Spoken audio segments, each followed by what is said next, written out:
नुकताच आश्रमात आलो होतो. अंगकाठी बऱ्यापैकी होती.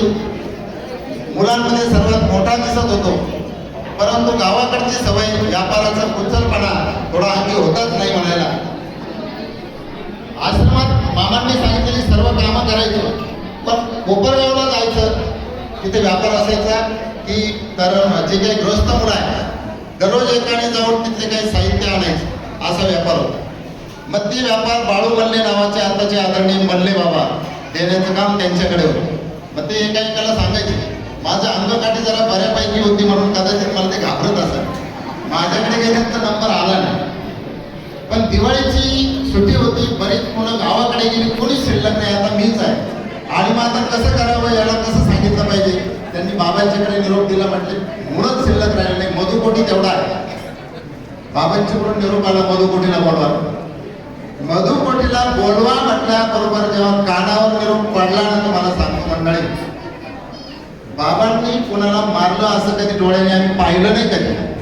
पण कानावर निरोप पडला आणि काय झालं कोणास ठाऊक, सारं अंग ओलं झालं बाबांनी. आणि आता काय झालं असेल, कशासाठी बोलावलं असेल, भीत तिथे गेलो, पडवेला बाबांना दंडवत केला. म्हणलं बाबा मधुकोटी असं का.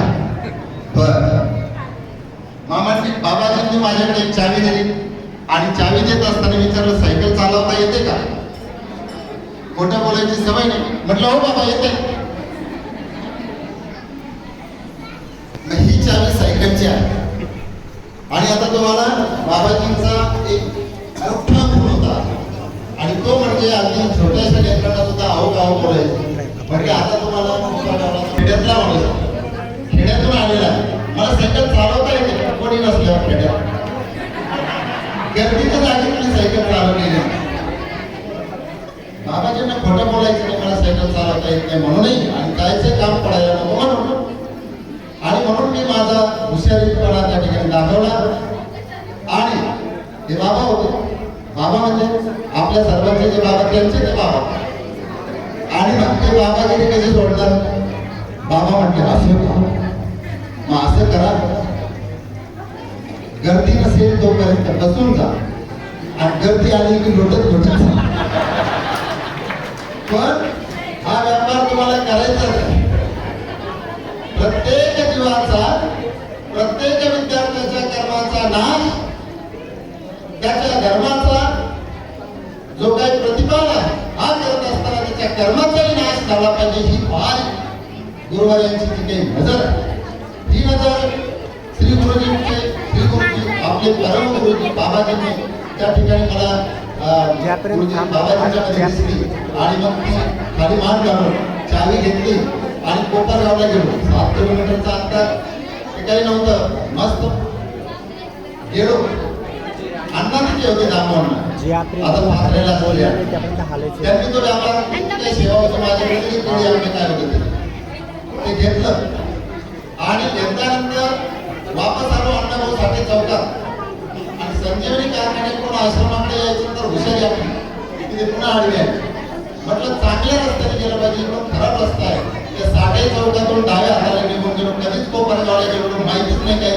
आणि डाव्या हाताने चांगल्या रोडने जायचं. चांगला रोड लागला, सायकलने वेग घेतला. 7 किलोमीटर गेलो. कोपरगावून संवत्सर काही येणं, कारण मी येवल्याच्या दिशेने चाललो. रस्ता चुकला, तिकडे गेलो, खूप वेळ झाला. आणि काय येत नाही संजीवनी कारखाना एकाला विचारला, मला संवत्सर, अरे मला इकडे नाही मागे जा. आणि मग डाव्या हाताला गेलो. तुम्हाला सांगतो मंडळी, 11:30 वाजता मला तो व्यापाराची सेवा करायची होती. फुलार माझ्यासोबत होते. पंक्तीचं साहित्य होतं. पंक्तीचं साहित्य 11:30 वाजता पोहोच करायचं होतं. मी तिथे चुकलो असं कळालं तेव्हा 12 वाजले होते. आणि आता आश्रमात गेल्यानंतर काय होणार याचा विचार केल्यानंतर माझे सुद्धा 12 वाजले. आणि मग आता धावपळ करत करत आता आपण खूपच लांब आलेलो आहे. जेव्हा श्री गुरूंची आज्ञा बोलली की माणूस दूर जात असतो, याचा साक्षात्कारही मला त्या ठिकाणी झाला. आणि मग मी कसं बसत घाई गडबडीत आश्रमाच्या दिशेने आलो. 12:30 वाजून गेले, 1:15 वाजला. संवत्सरचा जो शिरस्ता होता, जो आजही मामाजींच्या मध्ये दिसतो, कोणी येऊ, कोणताही कार्यक्रम असो दुपारी 12 वाजता म्हणजे 12 वाजता उभा झाला पाहिजे, तो त्या ठिकाणी होता. ते सर्व विधी पार पडला. पंगतही झाली, जेवण झाली. जेवण झाले, सारी मंडळी आपल्या आपल्या निवासस्थानी पोहोचले, पट्टीवर पोहोचले. परंतु एक व्यक्ती आपल्या पट्टीवर पोहोचले. मला यायला 1:15 वाजता, 1:30 वाजता जवळजवळ. आणि आश्रमात सर्वकडे निरव अशा प्रकारची शांतता होती. पण एक व्यक्ती त्या ठिकाणी जागी होती आणि ती म्हणजे श्री परम गुरुवर्य बाबाजी. आपला जो पदर आहे त्यांनी असा वर करून दोन्ही गुडघ्यामध्ये पकडलेला होता. त्या ठिकाणी एक दोरी होती कपडे वाळत घालायची हंसराज दादांच्या पडवेला. त्या दोरीला बाबाजींनी असं पकडलं आणि बाबाजी केव्हापासून उभी होती माहित नाही, पण मी जेव्हा तेव्हा बाबाच्या अवस्थेमध्ये होतो. आणि आता आश्रमाच्या जवळ सायकल आल्यानंतर मला असं वाटलं की आता आपली हाजरी घेतली जाणार. या हाजरीला आता आपण कसं हजर झालं पाहिजे, काय काय उत्तरं दिले पाहिजे, काय काय चाटा मारल्या पाहिजे, याची मी आवाहनी करत येत होतो की आता आपण काय काय सांगितलं पाहिजे. बाबा सायकल पंक्चर झाली होती, बाबा हवा निघून गेली होती, बाबा सीट वाकडं झालं, काय काय काय असेल ते हे सर्व सांग, बाबा रस्ता चुकलो होतो वगैरे होतो. हे सर्व डोक्यात घेऊन आलो आणि आता बाबांना बोलायचं जे होईल ते खोटं बोलताना रेटून आणि मग जाऊया आपण तिथे असं गेलो. तो चढलो आणि आश्रमाच्या जवळ बाबाजी कशा अवस्थेत उभे मला दिसले. काही खाली उतरलो आणि सायकल रोडली दोन्ही बाबांच्या जवळ गेलो. नजरेकडे बघण्याची हिंमत नव्हती. जवळ तिथे गेल्यानंतर आता बाबाजी काय म्हणतात हे फक्त ऐकायचं शिल्लक होतं. काय सांगावं हे काही शिल्लक राहिलेलं नव्हतं. स्वामी श्री चक्रधर महाराजांच्या जवळ माईम भट्टाने ज्या काही वल्गना अगोदर केल्या होत्या आणि जवळ आल्यानंतर काही शिल्लक राहिलं नाही, त्याप्रमाणे काहीही राहिलेलं नव्हतं शिल्लक. फक्त आता बाबा काय म्हणतात तितकं ऐकायचं आहे. मनाची तयारी केली. जे होईल ते होईल, जे होईल ते होईल. जय महाराज. गेलो तिथे जवळ बाबांच्या जवळ गेलो. सायकल हातातच होती आणि तिथून दंडवत म्हणतो. बाबांनी एक शब्द फक्त म्हटलं, आले की.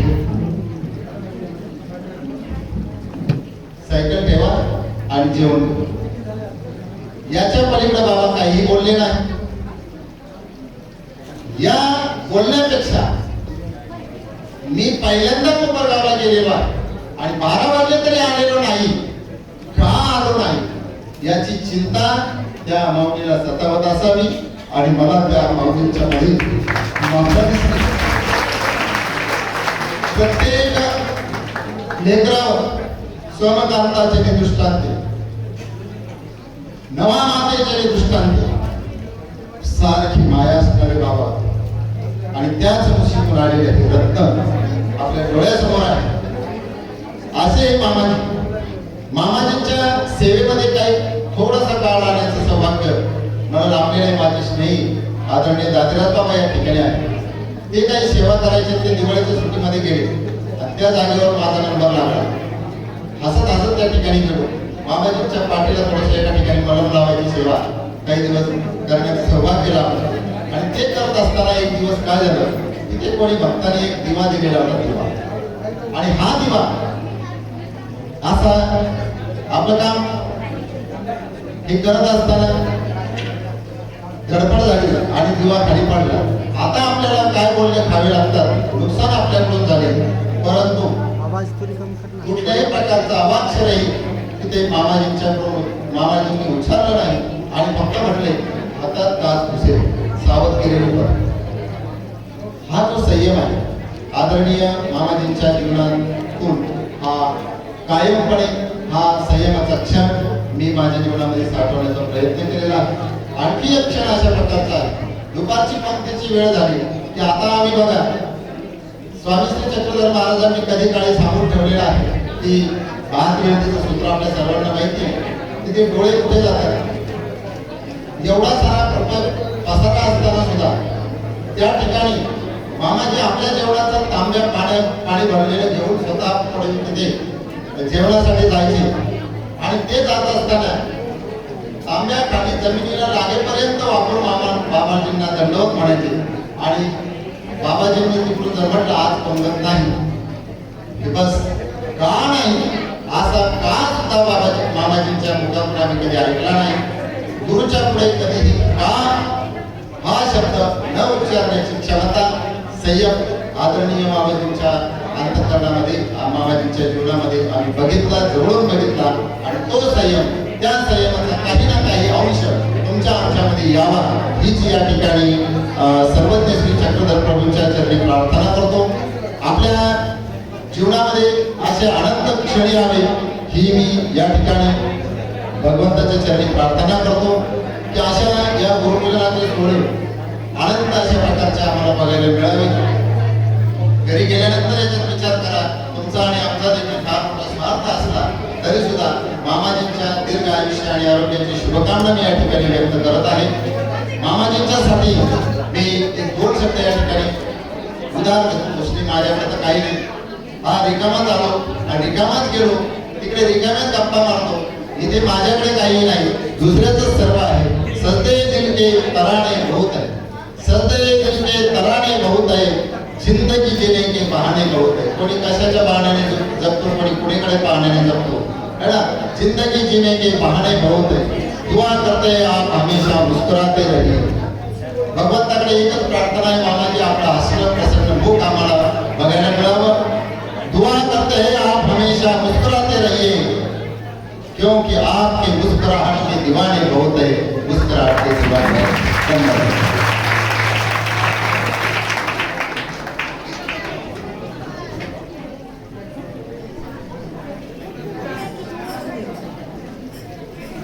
हॅलो, धन्यवाद बाबाजी.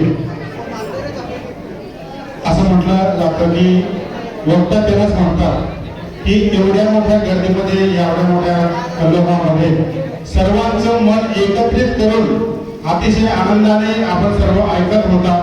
अतिशय सुंदर प्रकारे बाबांनी या ठिकाणी आपले विचार मांडलेले. बाबांसाठी एकदा जोरदार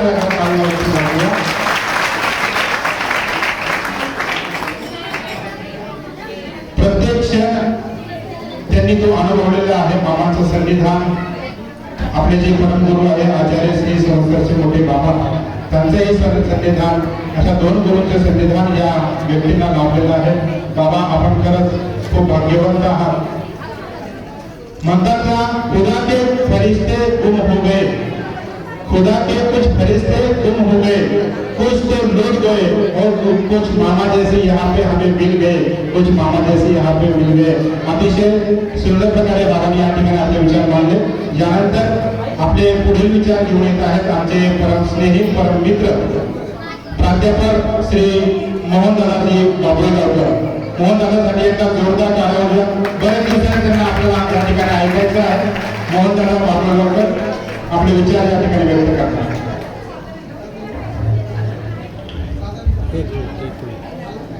श्रीमन् महावाक्यनिगूढतत्त्वम् ज्ञात्वा परानन्दमयं स्वरूपम् आनन्दरूपं परमेश्वरस्य तं चेत्पदं चक्रधरं स्मरामि, तं चेत्पदं चक्रधरं स्मरामि. सर्वज्ञ श्री चक्रधर स्वामी की, आचार्य प्रवर श्री मामाजी की.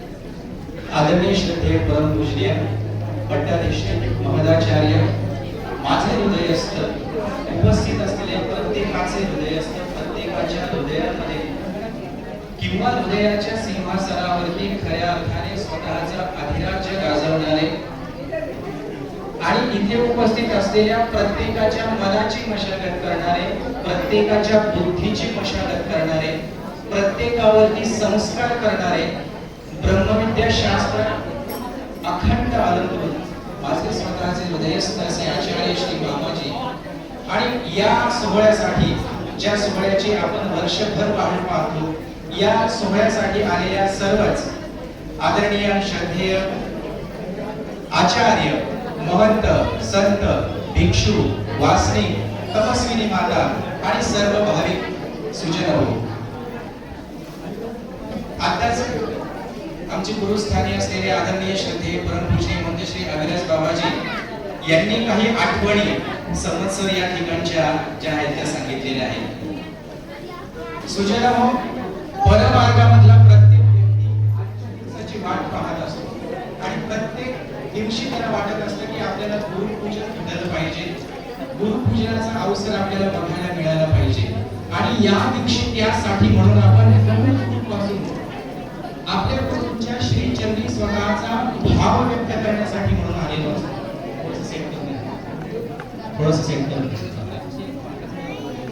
आणि म्हणून तुम्हाला सांगतो की या दिवसाची वाट जसे आता मी तर इथे 2003 ते 2013 या 10 वर्षाच्या काळामध्ये राहिलेलो आहे. 2013 नंतर मी थोडंसं बाहेर पडलो.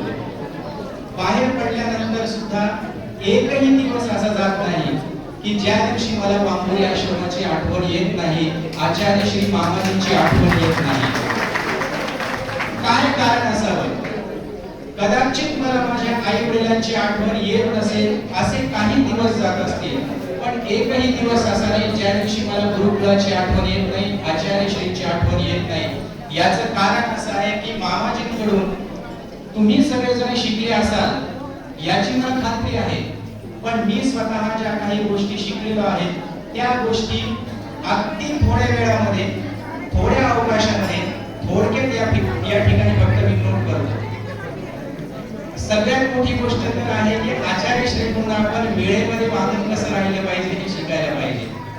आचार्य श्रींसारखं जर आपण वेळेमध्ये बांधून जर जीवन जगायला शिकलो तर मला खात्री आहे मी आचार्य श्रींच्या चरणाला स्पर्श करून हे सांगतो की आपण काळाच्याही पुढे धावण्याची क्षमता आपल्यामध्ये निर्माण होते.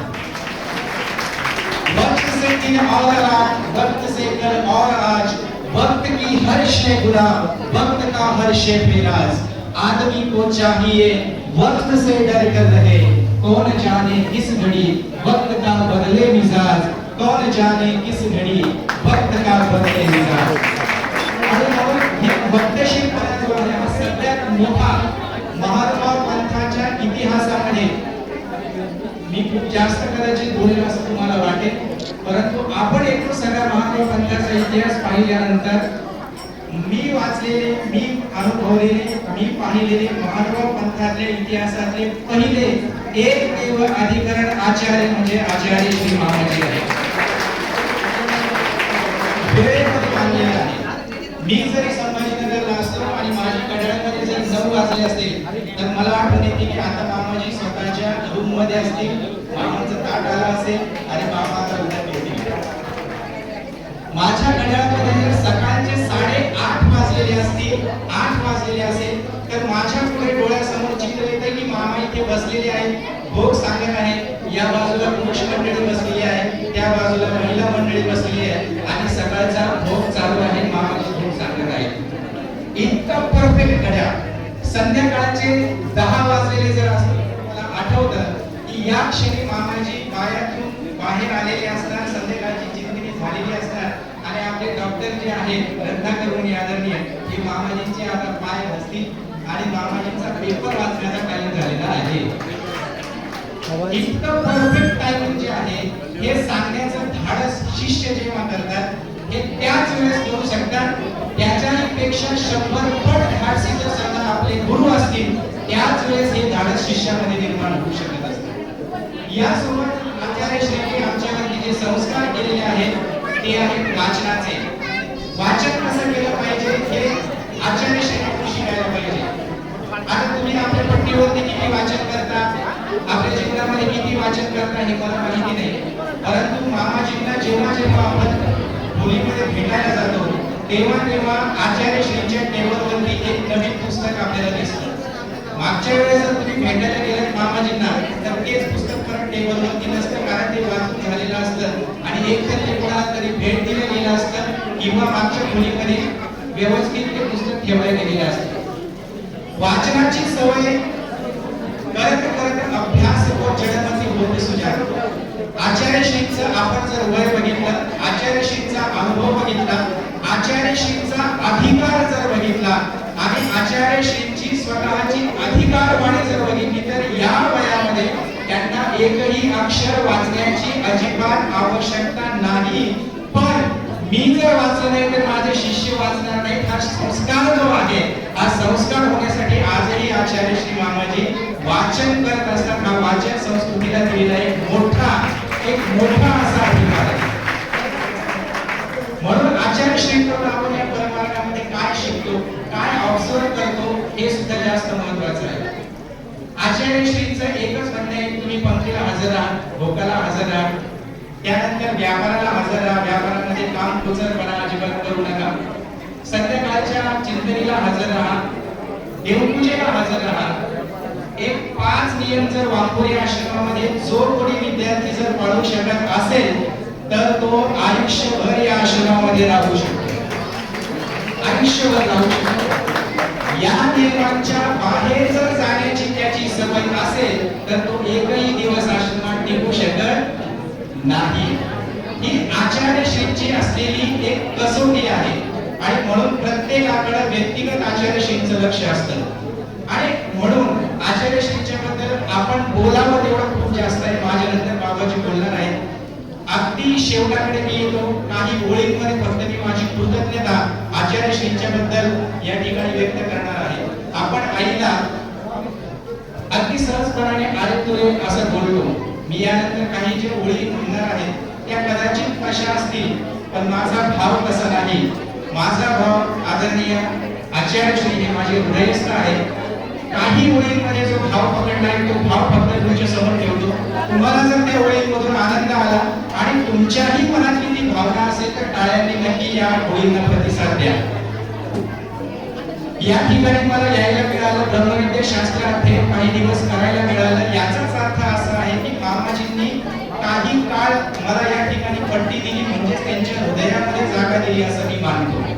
आणि म्हणून माझ्या मनात असं वाटतं की दिली हृदयात जागा तू, बदलली जिंदगी माझी. दिली हृदयात जागा तू, बदलली जिंदगी माझी. बगीचा सारखी फुलली, बदलली जिंदगी माझी. बगीचा सारखी फुलली, बदलली जिंदगी माझी. इथे असलेल्या प्रत्येकाच्या आयुष्याच्या आणि प्रत्येकाच्या जीवनाच्या मुळाला आचार्य श्रींनी पाणी आणि खत देण्याचं काम केलेलं आहे. आणि त्या खतावरती, त्या पाण्यावरती, त्या ज्ञानावरती त्याचं संपूर्ण आयुष्य उभं राहिलं. तेव्हा मला असं म्हणावंसं वाटतं की तू घातलेस पाणी कायम मुळास माझ्या, तू घातलेस पाणी कायम मुळास माझ्या. बहुधा म्हणून आला दरवळ फुलास माझ्या, बहुधा म्हणून आला दरवळ फुलास माझ्या. सुजन हो, तुम्हाला सगळ्यांना माहिती असेलच की मी कवी सुद्धा आहे. यानंतरची माझी स्वतःची एक कविता मी या ठिकाणी आचार्य श्रींच्या चरणी विनम्रपणे अर्पण करतो आणि यानंतर मी थांबणार आहे.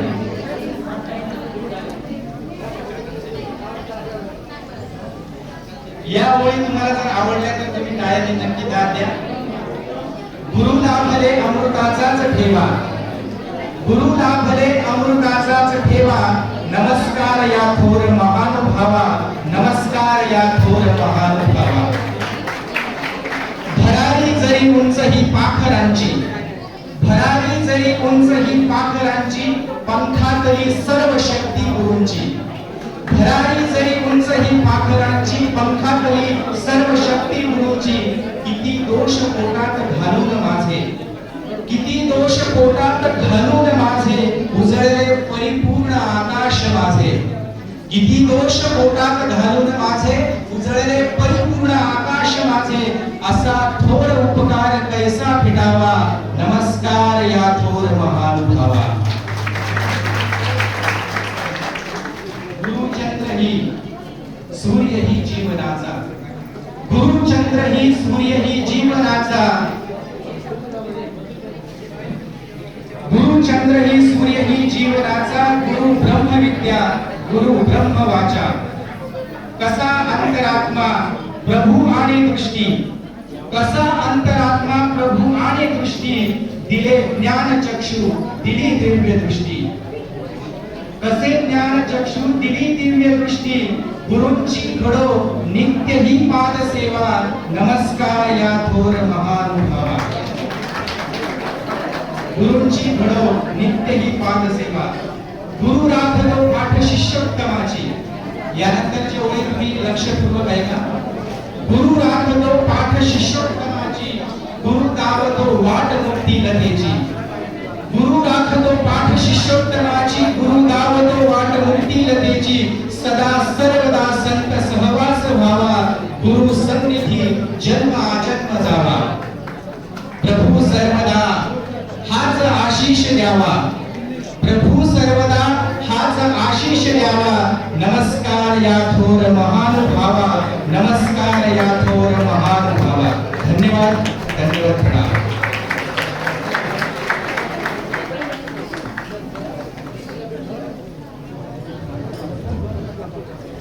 धन्यवाद बंधू. बऱ्याच दिवसानंतर आपल्या बोलण्याचा आणि आम्हाला ऐकण्याचा हा योग या ठिकाणी प्राप्त झालेला आहे. ज्यावेळेस आम्ही आश्रमामध्ये होतो त्यावेळेस अशा बऱ्याचशा काही सभा असायच्या की त्या सभा काही लोकांमुळेच त्या प्रभावित व्हायच्या. त्यापैकी आमचे मोहन दादा यांना ते श्रेय जातं. जोरदार एका टाळ्या आपण मोहन दादासाठी वाजूया. एकदा तर 3 दिवस सभा चाललेली होती आणि तिन्ही दिवस, त्या तिन्ही दिवसामध्ये फक्त पाणी या शब्दावर 3 दिवस अखंड ती सभा, जवळजवळ मला तरी वाटतं 3-3 तास ती सभा चालायची. आणि त्यापैकी शेवट जो होता तो आचार्य श्री मामाजी, ते सुद्धा पाण्यावरच ती कथा की जे व्याख्यान होतं त्या पाण्यावरच ते म्हणायचं.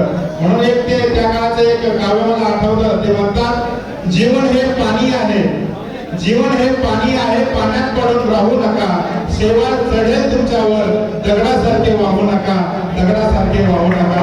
म्हणून अतिशय सुंदर प्रकारे या ठिकाणी आपलं जीवन या परमाराच्या सानिध्यामध्ये, आचार्य श्री गुरुवांच्या सानिध्यामध्ये या सर्व मंडळीने घालवलेलं आहे. यानंतर आमचे भिक्षुक मंडळी आचार्य श्री गुरुवांना पौत्ता या ठिकाणी घालतील आणि यानंतर आपले पुढील विचार या ठिकाणी घेऊन येत आहेत. परमपूजनीय आदरणीय आमचे दुसरे गुरुबंधू श्री रमेश शास्त्री विजयगावकर दादांना विनंती आपण आपले विचार या ठिकाणी मांडावे.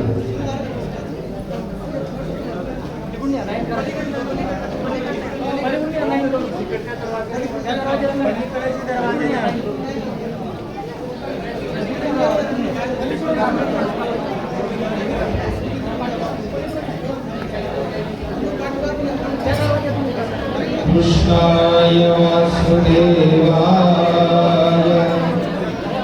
हरये परमात्मने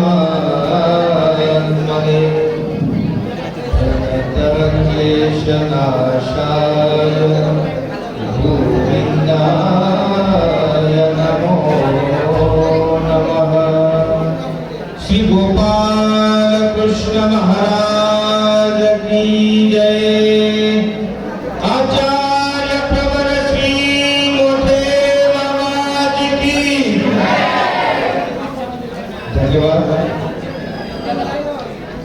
आपल्या सर्वांचे गुरुवर्य, आपल्या सर्वांचे श्रद्धास्थान, नव्हे तर खऱ्या अर्थानं संपूर्ण मानव पंथाचं श्रद्धास्थान गुरुवर्य आचार्य श्री महाराज. आज गुरुपूजन सोहळा या निमित्त आपण सर्वजण एकत्रित जमलो आहोत. सर्व वंदनीय आचार्य मंडळी, संत मंडळी, भक्त मंडळी, तपस्विनी माता भगिनी, सर्व गुरुबंधू मंडळी, आपण अनेक वक्त्यांचे विचार या ठिकाणी ऐकले.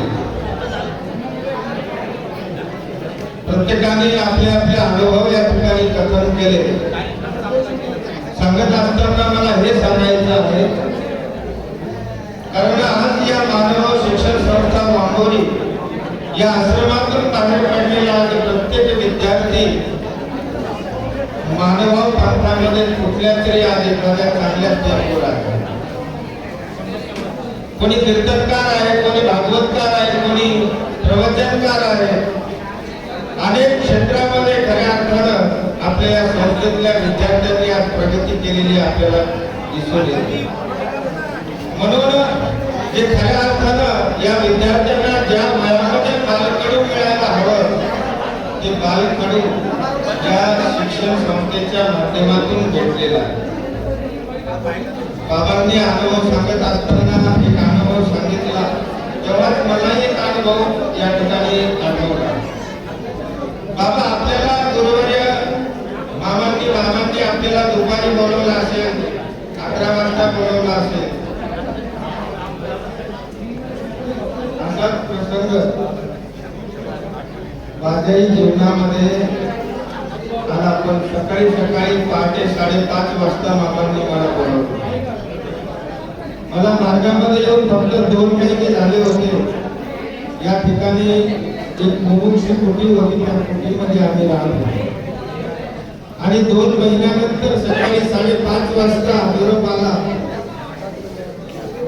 आणि तुम्हाला मामांनी बोलवलं. बाबाजी तुमच्यासारखीच अवस्था माझी झाली.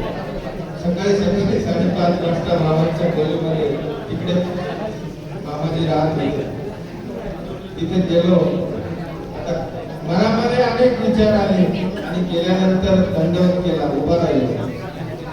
मामांनी एक ब्लँकेट आणि एक स्वेटर समोर ठेवलं आणि मामांनी सांगितलं, या दोन्हीपैकी तुला जे लागत असेल ते घेऊन जा. काय हवं आहे तुला? 1 मिनिट झाला, 2 मिनिटं झाली, मी त्या दोन्ही गोष्टी वस्तूकडे पाहत होतो. मामा म्हटले, अरे तुला काय हवं आहे घेऊन जा ना. मी म्हटलं, मामा मला दोन्ही पाहिजे, मला ब्लँकेटही पाहिजे आणि स्वेटरही पाहिजे. अरे मला माणूस म्हणतो, मामा 1 मिनिट आहे. म्हटलं मामा एक नाही, मला आवश्यकता दोन्हीची आहे. ह्यावर फक्त असं भ्रम पडला. मामा म्हटले, असं कधी दोन्ही घेऊन जा. असे अनेक प्रसंग आहेत. एकदा भारत पाकिस्तान मॅच होती आणि त्या दिवशी माझे परम मित्र आज आपल्यामध्ये राहिलेले नाही, त्यांच्याकडे आपल्याला व्यापार लावायची पाळी होती. कैवल्यवासी विनोद मानवभाव आणि माझ्याकडे जे पोथीला नसले त्यांना पाळी लावायचा व्यापार माझ्याकडे होता. आणि भारत पाकिस्तान फायनल मॅच असल्यामुळे काय झालं, सगळे मॅच पाहायला गावामध्ये गेले.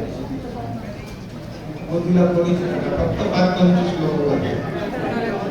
मग व्यापाराकडे कोणीच नव्हता. संध्याकाळी मामांपर्यंत गोष्ट केली की बाबा सगळे मॅच पाहायला गेले. मामांनी आम्हाला सगळ्यांना खोलीत बोलावलं आणि खोलीत बोलावल्यानंतर आम्ही दोघं जण मागून होते. मामांनी म्हटले त्यांना दोघांना पुढं बोलवा. आम्ही गेलो पुढं. काय करायचं म्हटले सांगा. आम्ही म्हटलं मामाची म्हणतील ती पूर्व दिशा. मामा म्हटले 40 पाया. म्हटलं मामा हिच्यानंतर जाणार नाही, 40 पाया कशा बरं तुमच्या मनाने किती? आम्ही म्हटलं 2. मामा म्हटले, अरे तुम्हाला काही तारतम्य आहे का? मामा 40 म्हणतात आणि भल्या माणसावर तुम्ही 2 म्हणतात, तारतम्य आहे. आम्हाला 10 पाया ठरल्या आणि तिकडचं समोरचं सगळं गवत करायला आम्हाला लागलं.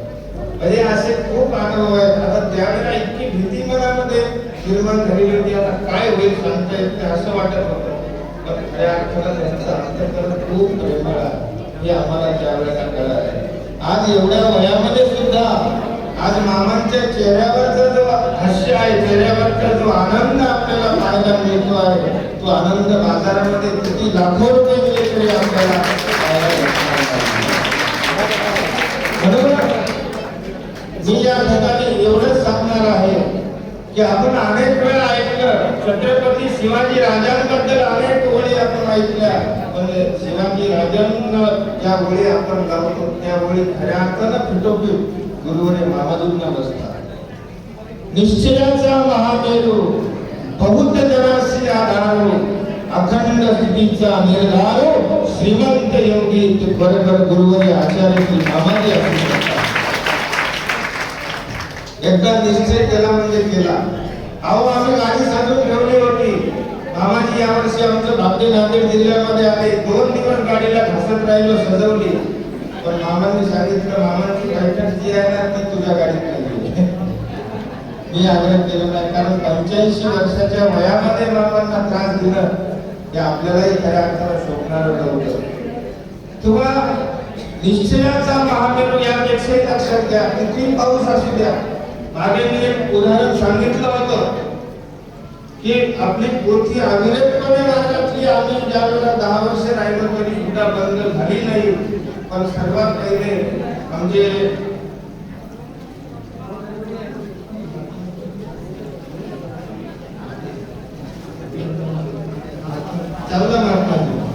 चावला महात्माजी होते आणि चावला महात्माजी सर्वात पहिले आश्रमातून देवदर्शनाला गेले. आम्ही सर्वजण गेलो, शुश्रूषा झाली. आम्हाला वाटलं आता एका वातावरण आहे आणि मार्गामध्ये आता तरी आपल्याला झोप घ्यायला भेटेल. पोथी खऱ्या अर्थानं आज बंद राहील असं म्हणून आम्ही आंघोळ करून वर येत नाही तोपर्यंत पोथीची घंटा वाजली. पण पोथी बंद नव्हती. एक दिवस असा पाऊस आला बाबाजी, असा पाऊस आला, असं वाटलं की आता तर पोथी होणारच नाही. पण पोथीला 5 मिनिटं कमी असताना तोही थांबला. म्हणजे जे परमेश्वर करायला आहे खऱ्या अर्थानं आपल्यापेक्षा भगवंत त्यांची गोष्ट ऐकत असते. म्हणून आपलं सर्वांचं भाग्य आहे. मी जाता जाता एकच गोष्ट या ठिकाणी सांगेल. बापूंनी मला फक्त 5 मिनिटाचा वेळ दिला होता की आम्हा सर्वांचे भाग्य थोर.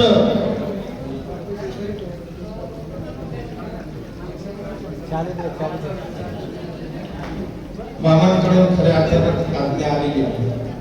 आम्हा सर्वांचे भाग्य थोर, विद्या गुरु लाभले महाचतुर. आम्हा सर्वांचे भाग्य थोर, विद्या गुरु लाभले महाचतुर. आचार्य श्री मामाजी ऋषीवर तया नमन माझे, तया नमन. लोक म्हणतात गुरु खऱ्या अर्थानं शोधून करा. पाणी पिना छान के गुरु करना पहिचान के. अहो आमचं भाग्य त्यापेक्षाही एवढं मोठं आहे की आम्हाला ती संधी सुद्धा भेटली नाही आणि आम्हाला मामाजींचा योग आला. त्यावेळेला कळतही नव्हतं गुरु कोणाला म्हणावं, गुरु कसा करावा हे माहितीही नसताना या ठिकाणी मामांचा योग आला. त्या गोष्टीची किंमत आज वाटते आहे की जेव्हा समाजामध्ये बाहेर फिरल्यानंतर लोक विचारतात की बाबा तुमचं अध्ययन कुठे झालं, तुम्ही कुठे शिकला. आज कीर्तन प्रवचनाच्या माध्यमातून समाज सेवा, पंथ सेवा करत असताना प्रत्येक जण विचारतात.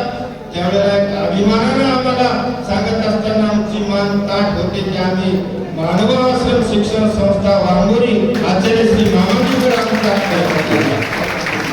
ही गोष्ट लाख बोलायची आहे.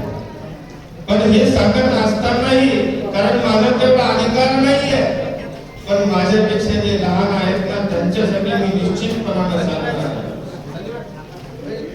परीक्षण कर्तव्यम कर्तव्यम सुपरीक्षितम.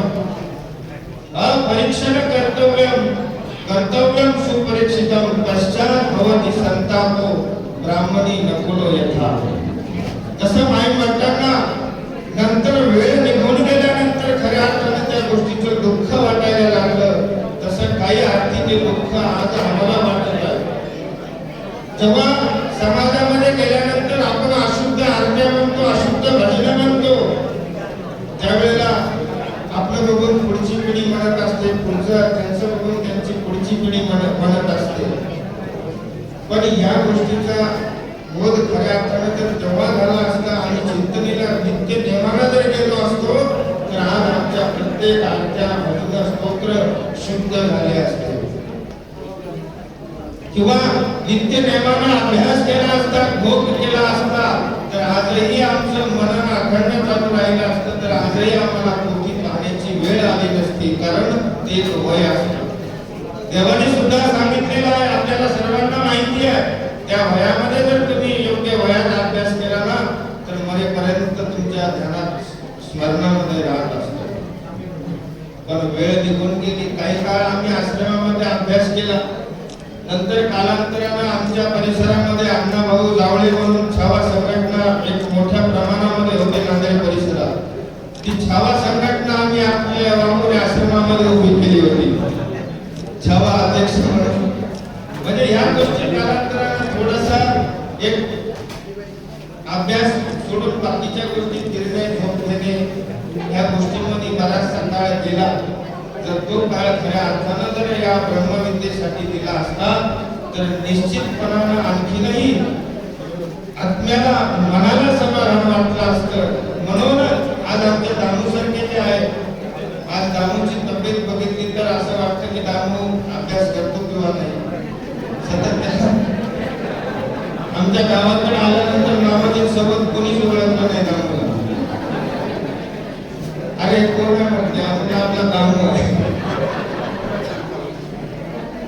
काकी छोटा होता, आश्रमात आला, पण आश्रमात आल्यानंतर आता तब्येत सुधारली, लक्षात येत नव्हतं, जवळून गेला, लोकांनी ओळखलं. पण या वयामध्ये जर खऱ्या अर्थानं अभ्यास नाही केला ना तर नंतर कालांतरानं तुम्ही जेव्हा आश्रमातून बाहेर पडाल त्यावेळेला तुम्हाला या, कारण हे अनुभवाचे पण मी तुम्हाला सांगतोय, कारण त्यावेळेला तुम्हाला वाटतं की खऱ्या अर्थानं तिथं जर अभ्यास केला असता ना तर आज आपल्याला ही परिस्थिती आली नसती. म्हणून आपल्याला खरोखर आपण या ठिकाणी या मार्गामध्ये आहात, आपलं खरोखर सर्वांचं भाग्य आहे. आपण सर्वांनी खरोखर त्या भगवंताला एकच प्रार्थना करायची आहे, मनाभावातून प्रार्थना. कारण आपण तर सलोचित करत आहोत. आमचे मित्र मोहन बाबूगावकरांनी सांगितलं की बाबा प्रत्येक दिवसाला आठवण येते. आज आमच्या रूम मध्ये मामांचा फोटो आहे, उठल्या उठल्या मामाजींचं दर्शन होतं. चेहरा बघितला की पूर्ण दिवस माणसाचा असा फ्रेश जातो. ध्यानात ठेवा, एवढं तेज, एवढं सामर्थ्य फोटो मध्ये आहे. आज आपण मामांना प्रत्यक्ष बघत आहात. तुम्ही आमच्यापेक्षा खरोखर भाग्यवान आहात हे मात्र सांगायची गरज नाहीये. म्हणून मी प्रभू श्री चक्रधर महाराजांच्या चरणी एकच प्रार्थना करेन, किंवा आपण सर्व प्रार्थना करूया की गुरुवर्य आचार्य श्री मामाजींना प्रभू श्री चक्रधर महाराज निरोगी व उदंड आयुष्य प्रदान करो हीच ईश्वर चरणी प्रार्थना करतो आणि थांबतो.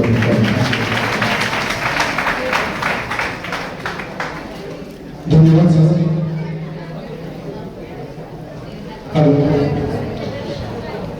अतिशय सुंदर प्रकारे आपले विचार या ठिकाणी मांडलेले आहेत.